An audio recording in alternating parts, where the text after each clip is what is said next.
오늘 제가 여러분과 함께 나누고자 하는 말씀은 예수님의 제자로 충실하자라는 그러한 제목입니다. 성경에 보면은 예수님의 12제자가 나옵니다. 예수님이 직접 찾아서 부르시고 자기를 따르도록 한 사람들이죠. 그런데 예수님이 그 이후로 이제 활동을 계속 하시면서 예수님 주변에 많은 사람들이 따르게 되었습니다. 그리고 예수님 주변에 사람들이 많아졌어요. 성경에 보면은 그 사람들을 가리켜서도 제자라는 용어를 써요. 그러니까 이 제자라는 용어가 예수님의 12제자에게만 국한되지 아니하고 나중에는 누구에게? 예수님을 따르는 모든 사람들에게 사용됐어요. 그런데 이 제자라는 용어가 시대가 지나면서 사용이 안 돼요. 그래서 초대교회 때는 제자라는 말을 쓰지 아니하고 성도라는 말을 써요. 오늘날 성도라는 말을 쓰죠. 성도라는 말은 구별된 거룩한 무리라는 그런 의미를 가지고 있어요. 그러니까 우리가 예수 그리스도의 십자가로 말미암아 구원을 받고 죄 용서함을 받아서 깨끗해졌어요. 그래서 거룩하다. 이걸 이제 담은 단어가 성도라는 의미입니다. 왜 제자라는 말이 없어졌을까? 이것이 바로 이 그리스의 문화 때문에, 그리스의 이제 철학자들 세계 속에서 주로 이제 스승과 제자라는 그러한 용어들이 일반화되면서 그것과 좀 구별하기 위해서 성도라는 용어를 쓰지 않았는가, 이렇게 이제 학자들은 생각을 합니다만은 여전히 이제 예수님의 제자들과 예수님을 따르는 사람들을 제자로 성경이 불렀어요. 그래서 오늘날도 우리는 예수를 믿는 사람을 가리켜서 제자라고 이야기합니다. 그래서 교회에서 제자라는 용어를 쓸 때는 예수님을 믿고 예수님을 따르려고 하는 사람들, 그런 사람들을 예수님의 제자 이렇게 불러요. 일반적으로 누군가의 제자로 살아간다 그러면 스승이 있는 거죠. 제자라는 용어는 스승과 제자의 관계. 그런데 일반적으로 제자로서 누군가 스승을 쫓아가려면 그 스승을 위해서 대가를 지불해야 돼. 기본적으로 수고를 해야 돼요. 스승이 유명하면 유명할수록 더 그래요. 스승이 높은 수준을 요구하는 사람이면 요구하는 사람일수록 제자는 더 노력을 해야 돼요. 그렇죠? 여러분 가운데서도 이제 공부하신 분들이 계십니다만은 스승이 상당히 학적으로 높다라고 생각하면은 거기에 수준에 맞춰가려면은 공부를 더 많이 해야 돼요. 대충 하면은 학위를 패스할 수가 없어요. 최선을 다해야 돼요. 이것이 스승과 제자의 관계입니다. 예수님이 우리를 제자로 불렀다 했을 때 예수님이 우리를 제자로 삼으셨다, 예수를 믿고 제자가 되게 하셨다는 이야기는 우리로 하여금 예수님을 따라가는 데 있어서 대가를 지불해야 될 것을 이야기해 주고 있어요. 우리는 신앙생활 제일 처음에 시작하면서 그냥 예수 믿으면 되지라고 시작해요. 그런데 예수님의 제자로서 우리가 대가를 지불해야 된다라는 사실을 잊지 않아야 된다는. 사랑하는 여러분, 한번 이런 면에서 질문을 해봐야 돼요. 여러분 예수를 믿기로 하고 나서고 교회 나오셨는데 교회 나오면서 예수님을 위해서 여러분들이 인생을 살면서 뭔가 대가를 지불한 적이 있는지요? 뭔가 희생을 한 적이 있는지요? 예수님 때문에 내가 뭔가 손해를 보고 대가를 지불하면서 살았다. 나 예수님 때문에 이랬다. 이렇게 이야기할 수 있는 게 있는지요? 한번 좀 생각해 보시죠. 그런 것을 가지고 있다면 저는 여러분이 복되다고 생각합니다. 만약에 그런 것이 없다면 오늘 말씀을 잘 들으면서 하나님께서 은혜 주시길 바라고, 또 과거에 내가 그렇게 대가를 지불했다 할지라도 오늘 말씀을 들으면서 다시 한번 하나님이 이 시대에 나에게 주시는 음성이 무엇인가, 이 이야기를 잘 듣고 예수님의 제자로서의 삶을 살아가면 좋겠다 싶습니다. 나중에 나오겠지만은 예수 그리스도의 제자로 사는 것은 영광입니다. 이 땅을 사는 동안에 누군가 훌륭한 스승 밑에 있으면 그 제자는 영광스러운 삶을 사는 거예요. 그렇지 않습니까? 스승이 훌륭하면 훌륭할수록, 스승이 유명하면 유명할수록 제자도 유명해요. 맞습니까? 그렇죠. 예. 왜냐하면 덩달아서 저 사람 누구 밑에서 공부했다. 그것 자체가 사람들에게 지명도를 확보하기 때문에 그래요. 우리 예수 그리스도의 제자가 된 것이 얼마나 감사한지. 그런데 거기에 대한 대가를 지불하면서 계속해서 그 길을 가야 돼요. 그래야만이 예수 그리스도와 동일한 영광을 누릴 수 있어요. 오늘 이런 주제를 여러분이 마음속에 담고 저와 함께 말씀을 상고하도록 그렇게 하겠습니다. 예수님께서 이 땅에 오셔서 말씀드린 것처럼 선포하신 것이 하나님의 나라예요. 하나님의 나라라는 것은 하나님이 통치하시는 거죠. 하나님이 다스린 거예요. 그러니까 예수 그리스도께서 하나님의 나라가 임했다. 이제 하나님이 통치하신다. 그러면서 하나님 나라의 백성들이 어떻게 살아야 될 것인가를 이야기를 해 주셨어요. 그런데 예수님이 그런 흐름 속에서 이제 약간 방향을 바꾸어서 예수님을 따르는 제자들이 따라야 될 원칙에 대해서 이야기를 합니다. 제자로서의 지불해야 될 대가에 대해서 이야기해요. 하나님 나라의 백성의 개념에서 어떤 개념, 똑같은 개념인데 똑같은 대상인데 너희들은 하나님 나라의 백성인데 또한 동시에 뭐라는 거예요? 예수 그리스도의 제자라는 거예요. 개념을 하나를 더 추가해서 설명을 하는 거예요. 그러니까 우리는 하나님의 백성이기도 하지만은 예수 그리스도의 제자라는 거예요. 예수님께서 하나님의 백성이라는 개념을 먼저 소개한 다음에 여기에다 덧붙여서 또 다른 개념을 소개하는 거예요. 그것은 우리를 복잡하게 한 게 아니라 우리로의 삶이 더욱더 부유해지도록 우리가 하나님의 자녀의 또 하나님의 백성의 삶으로 뿐만이 아니라 예수 그리스도의 제자로의 삶을 살아간다면 훨씬 더 부유하고 풍성한 삶을 살 수 있기 때문에 주님께서 그렇게 이제 개념을 약간 옮겨가면서 우리에게 말씀을 하는 겁니다. 오늘 말씀이 이렇게 시작해요. 여러분 25절을 다시 한번 볼 수 있기를 부탁을 드립니다. 25절에 보면은 성경 뭐라고 이야기합니까? 다 같이 한번 읽어볼까요? 시작. 수많은 무리가 함께 갈새 예수께서 돌이키사 이르시되. 자, 여기 보면은 수많은 무리가 예수님과 함께 가는 거예요. 장면 한번 상상해 보세요. 여기 예수님과 함께 가는 사람들은 어떤 사람들이에요? 예수님에게 초청을 받은 사람들이야. 예수님의 초청을 받은 사람들이에요. 예수님이 앞부분에 있어서 계속해서 사람들을 초청한다 이렇게 표현을 하고 있는데 예수님의 청함을 받았어요. 얼마 전에 제가 여러분에게 말씀을 드렸던 거죠.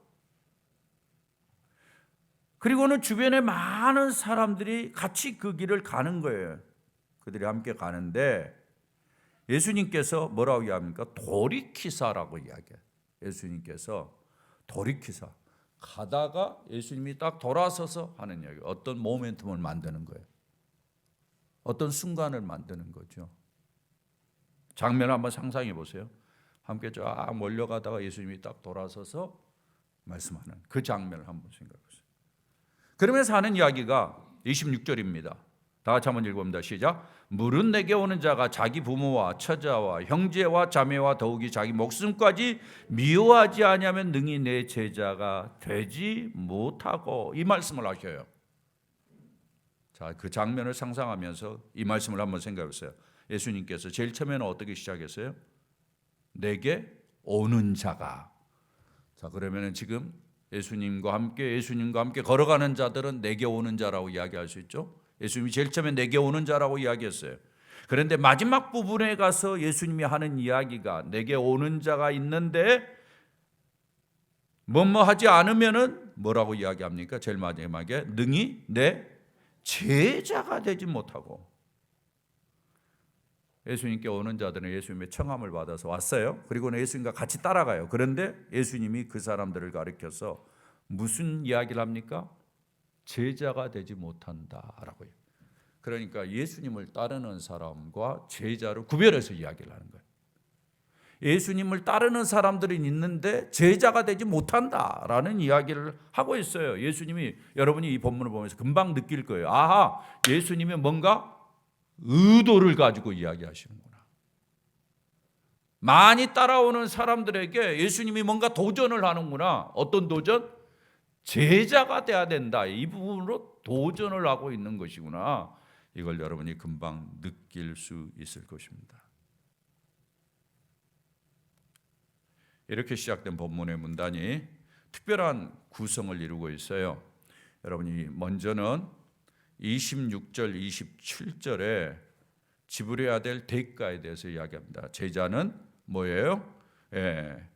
부모와 처자와 형제와 자매와 더욱이 자기 목숨까지 미워해야 된다 이야기를 하고 있고, 그 다음에 27절에서는 자기 십자가를 져야 된다 이야기를 하고 있어요. 그러면서 두 가지 경고를 하고 있습니다. 26절 하반절에 뭐라고 경고해요? 내 제자가 되지 못하고, 그 다음에 27절 하반절에서도 뭐라고 경고해요? 내 제자가 되지 못하고. 두 가지 경고가 여기에 나와요. 그 다음에 이제 28절에는 망대 비유가 나옵니다. 망대 비유는 뭐예요? 망대를 세우는 사람이 물자를 잘 파악해 보면서 마지막까지 이걸 중공을 시킬 수 있을지 없을지 체킹한다라는 거죠. 그렇지 않으면은 기초만 쌓고 일을 완성하지 못하는 창피한 일을 당한다는 이야기고, 그 다음에 31절에서는 전쟁을 준비하는 임금에 대해서 이야기를 해요. 비유죠. 두 가지 비유가 나오는 거예요. 전쟁을 준비하는 임금이 자기보다 더 많은 적군이 있다면 이거 이길 수 없는지를 계산해야 된다라는 이야기죠. 가능성이 없으면 미리 사신을 보내서 화친을 맺어야 된다는 이야기죠. 그리고는 이제 23절로 가서 다시 뭐라고 이야기합니까? 마지막 부분에 제자는 자기의 모든 소유를 버려야 된다. 그렇지 않으면 제자가 되지 못한다. 그 다음에 소금의 비유를 합니다. 소금이 좋은 것이나 소금이 맛을 잃으면 짜게 할 수가 없다. 그러면 어떻다고 이야기합니까? 쓸데없어 버려진다. 이렇게 이야기를 하고 있어요. 두 가지 경고를 하고 있어요. 하나는 제자가 되지 못한다 해놓고 또 하나는 뭐예요? 쓸데가 없어 버려진다. 이 경고를 하고 있는 거예요. 이게 본문의 구성입니다. 여러분들이 흐름을 보시면은 지금 예수님께서 제일 처음에 제자가 되라고 도전하면서 제자로서의 지불해야 될 대가가 있다라는 것을 말하면서 그것을 설명하기 위해서 비유로 설명을 하시고, 마지막에 한 번 더 제자가 되라고 강조하고, 만약에 제자가 안 되면은 쓸모가 없어진다. 제자가 안 되면은 버려진다. 가치가 없다. 이 이야기를 지금 하고 있는 거예요. 여러분이 이 본문을 통해서 예수님이 하고자 하는 의도가 무엇인가를 아마 선명하게 이해할 수 있으리라고 생각합니다. 자, 이런 말씀을 기초로 해서 지금 예수님께서 하고자 하는 말씀이 무엇인가 잘 들어보시길 바랍니다. 여러분이 가지고 있는 주보에 네 가지를 제가 정리했어요. 3번 문제 밑으로 설교를 메모할 수 있는 내용을 한번 볼 수 있기를 바랍니다. 예수님께서 오늘 우리에게 주시는 말씀입니다. 첫 번째, 다 같이 한번 읽어볼까요? 시작. 예수님의 제자가 되는 것은 청함을 받아 나서는 것과는 다르다. 예수님의 제자가 되는 것은 청함을 받아서 발길을 떼는 것과는 다르다라는 이야기. 여러분이 성경을 다시 한 장만 넘겨보시면 7절의 말씀에 이렇게 이야기합니다. 예수님께서 앞서서 이야기하는 내용들이에요.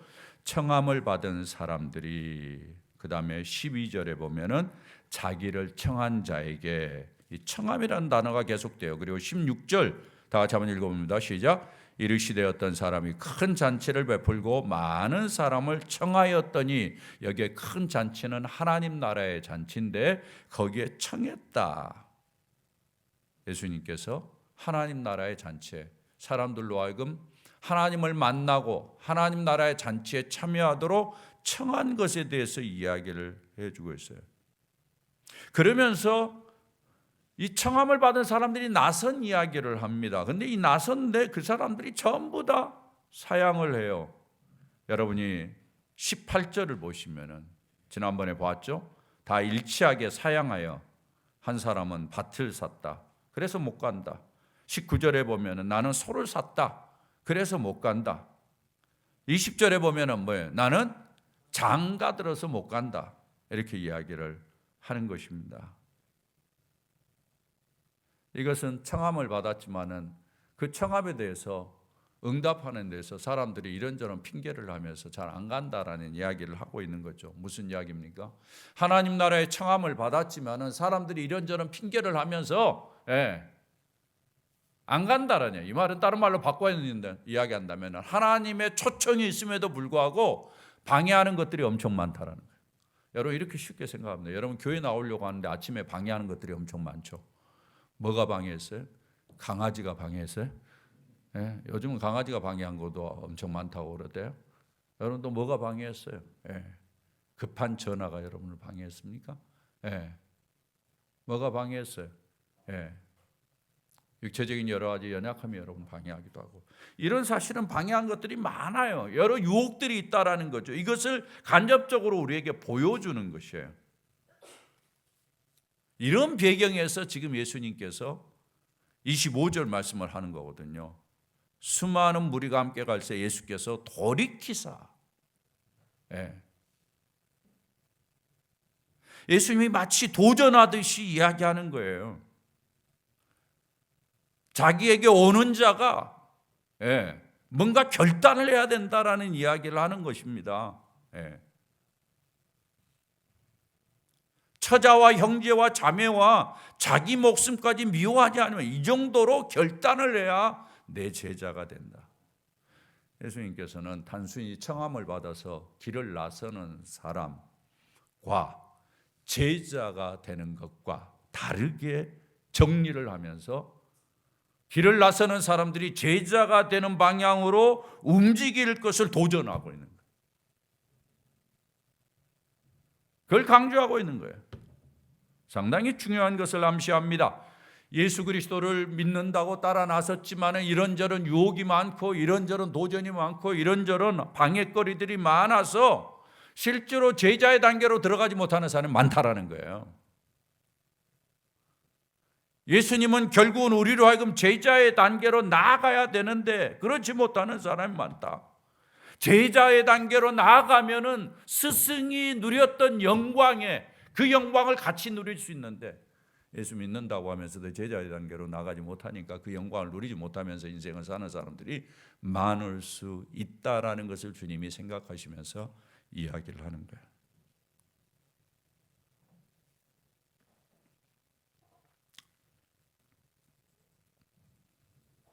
사랑하는 여러분, 우리가 하나님 나라에 참으로 구원받는 하나님의 백성으로서 또 영원한 생명을 누리는 사람으로 초청을 받은 것은 얼마나 귀한 일인지 모릅니다. 여러분 그렇게 믿으시죠? 우리가 정말 많은 죄인들을 주님이 부르셔서 하나님의 자녀 삼아주시고 하나님의 백성 삼아주시고 하나님과 관계를 맺고 하나님의 은혜를 누릴 수 있도록 하는 것 큰 축복이죠. 그러나 거기에 머무르면 안 된다는 거예요.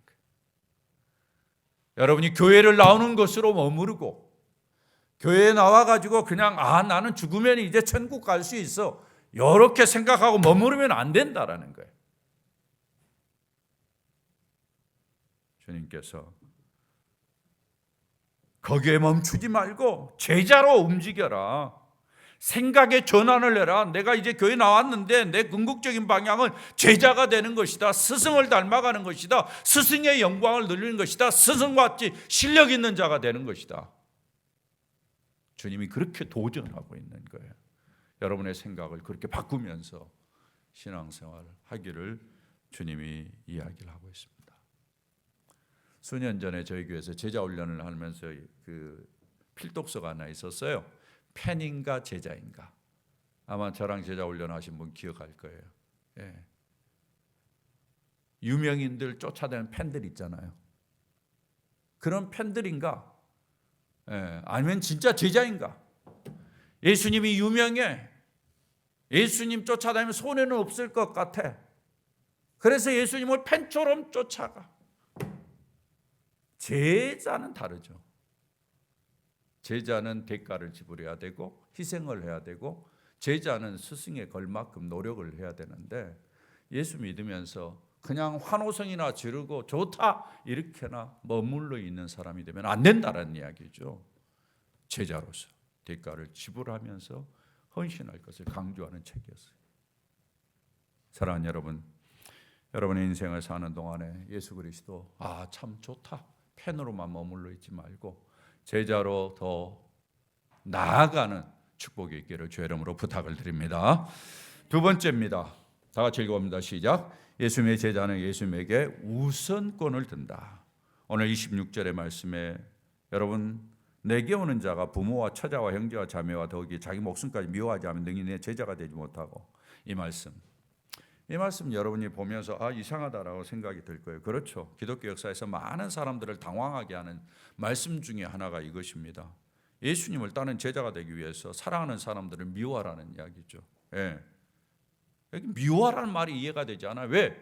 십계명에도 보면은 하나님의 관계된 계명 말고 사람들과의 관계에서 제일 먼저 나온 게 내 부모를 공경하라, 그렇게 이야기를 했는데 부모를 미워하라?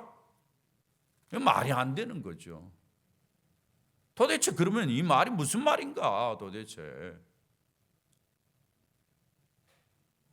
사실 이 말씀이 많은 오해를 가져왔어요. 저도 이 말씀을 잘 모를 때는 이 말씀이 그런가 보다라고 생각하고 부모님들을 미워했어요. 왜? 예수를 제일 처음 믿고 이제 예수 믿는 게 너무 좋잖아요. 그래가지고 교회 열심히 가고 그랬는데 누가 제일 방해해요? 부모님이 방해하잖아요. 못 가게 만드니까. 나중에 신학까지 하겠다고 그러니까 아버지까지 나서서 방해를 하잖아요. 그러니까 어때요? 속으로 어떻게 생각해요? 이 말씀을 사용하잖아요. 예수님을 따르는 데 있어서 부모와 처자와 형제 자매 더욱이 자기 목숨까지 미워해야 된다, 이렇게 생각하죠. 부모 미워하고 뭐 그런 이야기도 듣지 않고. 지금 같으면 그러지 않죠. 지금 같으면 부모님들의 마음을 잘 헤아리면서 부모님 알겠습니다, 그러나 제가 할 일은 열심히 하겠습니다. 그래도 예수 믿는 것이 좋으니까 예수 믿는 걸 열심히 도와주십시오. 내가 할 공부는 최선을 다하겠습니다. 이렇게 설득을 하면 되잖아요. 안 그런가? 근데 그때는 그런 생각을 안 하죠. 부모가 무조건 방해한다고 생각하고는 그냥 부모가 미워하는 것은 당연하다, 그 말 하든지 말든지 내 할 일 하고 그렇게 그러면서 이 말씀을 사용했던 그러한 어리석은 부분이 없잖아요. 이 말씀은 그런 말씀이 아닙니다. 부모를 무시하고 함부로 대하고 내 신앙 때문에 대충 이러지 말라는 이야기, 이런 말이 아니에요. 여기에 미워하라는 본래 의미를 여러분 잘 아셔야 됩니다. 이걸 놓치니까 그런데 미워하라는 본래 의미는 덜 사랑하라는 의미예요. 덜 사랑. 한국말로 번역을 할 때 그래서 이렇게 번역을 했으면 얼마나 좋을까라는 생각이 들어요. 그렇죠?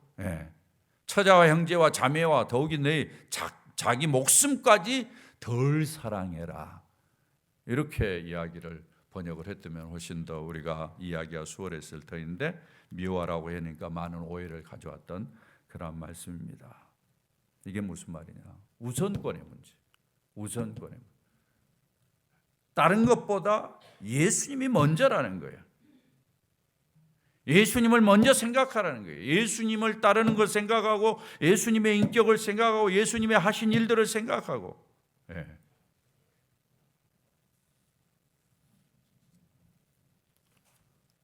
예수님이 우리를 부르신 것은 놀라운 축복입니다.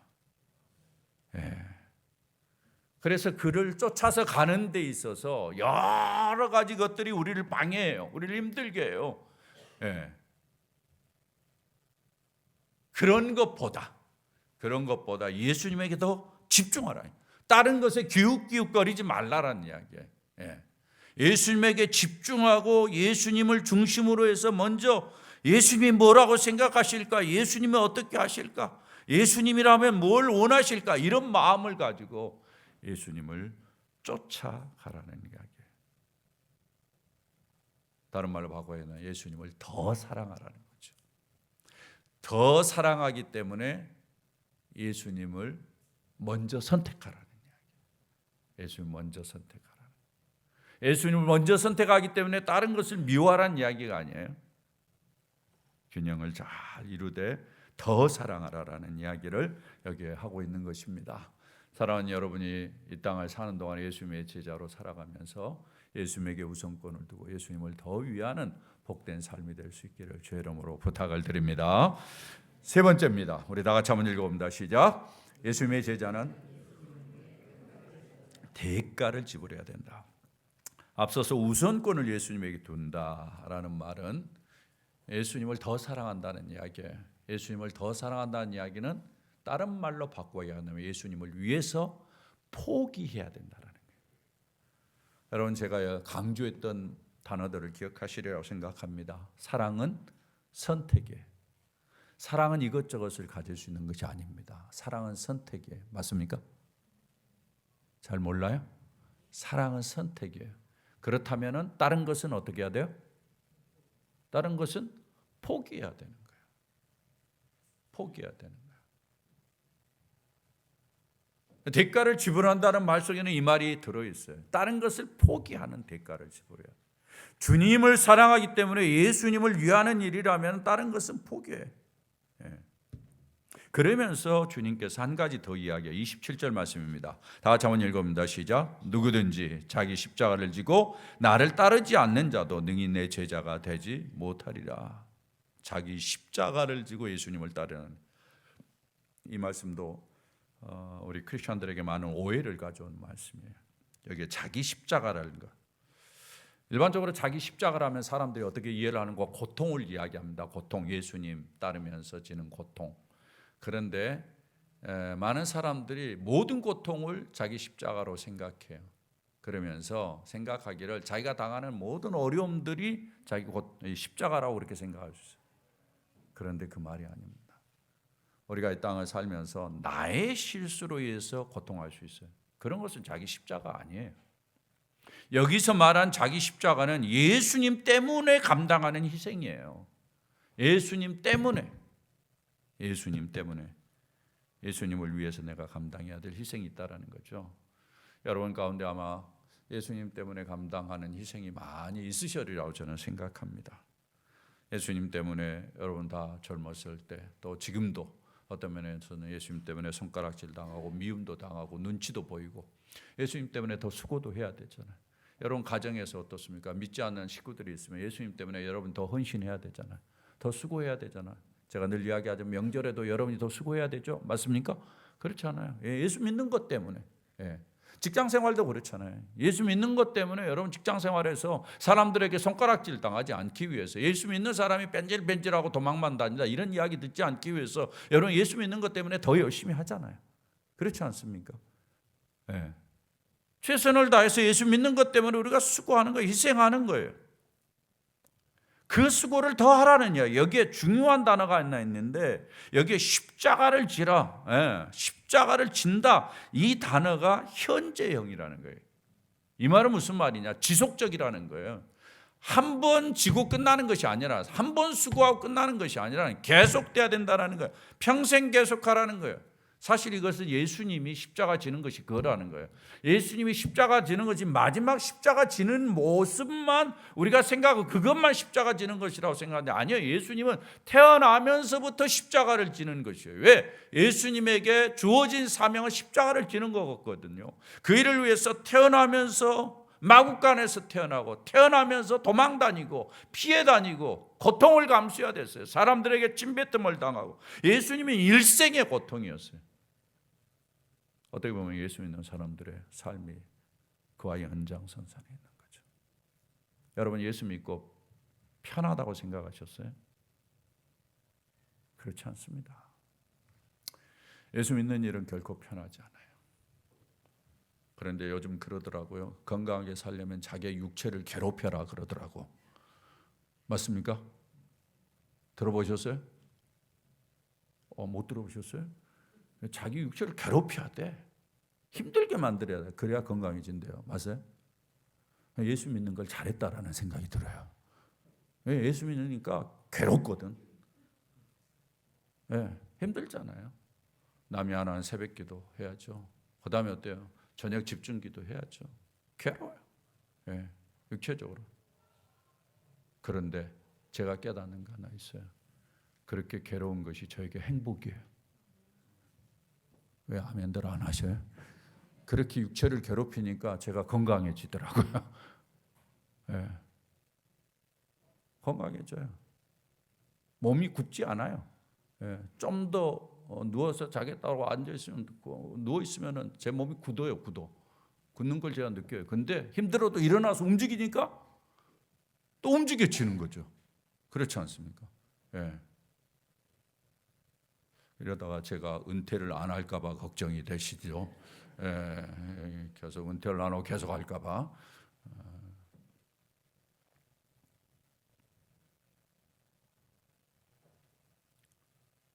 이런 유익이 있어요, 사실은. 고통스럽지만은 가는 거죠. 왜? 예수님이 그렇게 하셨으니까. 놀라운 사실은 그 과정을 통해서 예수님이 영광을 얻었듯이 우리에게 영광이 주어지는 것이죠. 네. 축복이 주어지는 거죠. 그래서 사실은 예수 그리스도를 따르는 것에, 대가를 지불하는 것에 결코 손해다, 저는 그런 인식이 전혀 없어요. 예, 여러분도 아마 신앙생활 하면서 예수 그리스도를 통해서 대가를 지불하고 좀 희생하는 것이 손해다, 저는 그렇게 전혀 생각하지 않습니다. 여러분 가운데서 아마 동의하시리라고 생각합니다. 예.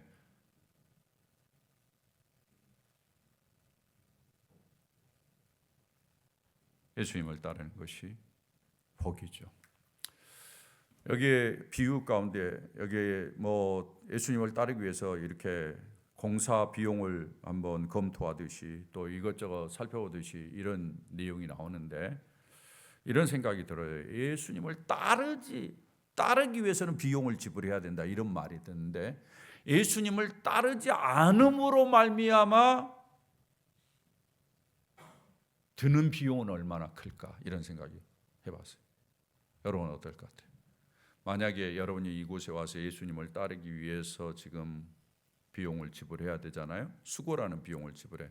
그런데 여러분이 예수님을 따르지 않았다고 생각했을 때 여러분이 비용을 지출하지 않을 것 같습니까? 예수님을 따르지 않아도 여러분 비용을 지출해요. 여러분 예수님 따르지 않으면은 여러분의 의식 세계에 우선은 더러운 것들이 많이 들어가. 여러분의 생각이 더러운 것에 의해서 영향을 받아요. 그러면은 우리가 그쪽으로 추구해. 그러면은 허랑, 방탕, 뭐 우리 성도들 가운데 나이 드신 분들은 다 이해가 되실 거예요. 나중에 어떻습니까? 몸이 망가져. 몸이 망가지고 몸 안에 한 곳에가 뭔가 문제가 생겨. 흐트러져. 마음이 흐트러져. 그 다음에 이 정신이 쇠퇴. 뇌가 썩어가. 뇌가 문제가. 여러분 이런 것에 드는 비용 생각해 보셨어요? 어떤 사람이 계산을 했는데 우리의 몸이 정상적으로 돌아가는데 가치로 계산하면 51억이 든답니다. 제가 예전에 계산한 것하고 들은 이야기하고 상당히 가격이 올라갔어요. 요즘 인플레이션이 많이 돼서 그런가 봐요. 그러면서 하루에 우리의 몸이 이상 없이 돌아가는데 860만 원이래요. 여러분 우리의 정신이 건강해지고 우리의 모든 것이 건강해지고 좋아짐으로 말미암아 예수 믿음으로 하는 이런 대가를 지불하지 않아도 되잖아요. 그렇게 보았을 때 예수를 믿음으로 말미암아서 예수님을 따르기 위해서 대가를 지불하는 것이 결코 지나친 것이 아니다. 저는 그런 생각을 해보게 됩니다. 사랑하는 여러분, 여러분의 인생을 살면서 대가를 지불하셔요. 많은 사람들이 이런 대가를 지불하라고 그러면 그래서 내가 예수 안 믿지라고 이야기를 해요. 예수 안 믿고 여러분 인생을 살아보십시오. 여러분도 모르는 사이에 더 엄청난 대가를 지불하셔야 될 겁니다. 그런데 놀라운 사실은 우리가 이런 대가를 지불하는데 내 혼자 되는 것이 아니라 내 안에 성령이 계시고 내 안에 예수 그리스도가 계시고 그 능력으로 이 대가를 지불하고도 남음이 있는 인생을 살아갈 수 있다는 것입니다. 할렐루야. 하나님이 그런 힘을 주십니다. 능력을 주십니다. 그래서 우리의 인생이 더 빛나게 하시고 영광스럽게 하십니다. 여러분 그런 축복이 우리에게 있음을 믿으시고 기꺼이 대가를 지불하면서도 예수 그리스도의 제자가 되셔서 영광스러운 인생을 살아가는 축복이 있기를 부탁을 드립니다. 마지막으로 이 본문이 이야기하는 거 있습니다. 다 같이 한번 읽어볼까요? 시작. 예수님의 제자는 그 맛을 잃지 않도록 힘쓴다. 여러분 마지막 비유가 무엇입니까? 소금이 그 맛을 잃으면 무엇으로 짜게 하려? 땅에도 거름에도 쓸데없어 내버려진다. 이렇게 이야기를 했어요. 소금이 염화나트륨으로 그 짠맛을 잃기는 쉽지 않습니다. 그런데 소금의 결정체는 가지고 있지만 전혀 맛을 내지 못하는 것이 어디에 있는 거 아니에요? 사회에 있습니다. 사회. 그러니까 이런 이야기가 가능한 거예요. 사회를 말잖아요. 여러분 사회 바다에. 거기에 모양은 소금이에요. 근데 하나도 맛이 없어요. 그 찌꺼기 같은 것들이 쌓여 있는 거예요. 소금 맛이 하나도 없는 게 쌓여 있는 거예요. 그걸 보고 지금 이야기를 하는 거예요.